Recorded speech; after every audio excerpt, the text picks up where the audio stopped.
যেকোনো আন্দোলনে যুক্ত হওয়ার আগে শিক্ষার্থীদের সতর্ক থাকার আহ্বান জানিয়েছে সেনাবাহিনী। গত ২ সপ্তাহ আইন শৃঙ্খলা রক্ষা কার্যক্রম নিয়ে বৃহস্পতিবার বনানী অফিসার্স মেসে সংবাদ সম্মেলনে পরিস্থিতি না বুঝে কারো ইন্ধনে শিক্ষার্থীদের আন্দোলনে যুক্ত না হওয়ার পরামর্শ দেয় সেনাবাহিনী। চলমান সংকট সমাধানে সহযোগিতার আহ্বানও জানিয়েছে তারা।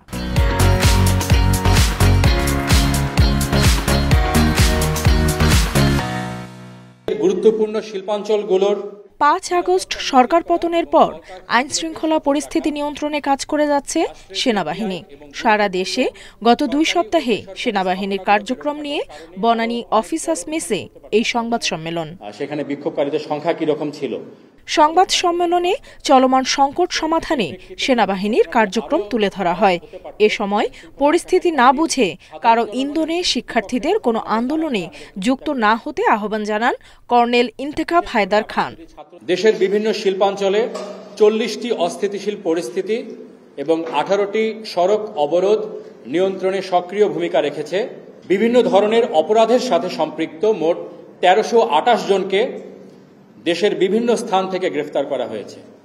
তিনি বলেন, পাহাড়ে শান্তি বজায় রাখতে কাজ করছে সেনাবাহিনী। তারই অংশ হিসেবে অভিযান চালিয়ে ১৭৯ KNF সদস্যকে গ্রেফতার করা হয়েছে।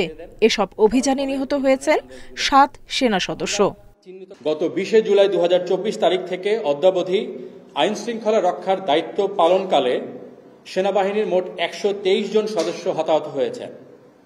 এর মধ্যে ১ জন অফিসার শাহাদাত বরণ করেছেন এবং ৯ জন অফিসার সহ মোট ১২২ জন সেনা সদস্য বিভিন্ন মাত্রায় আহত হয়েছেন।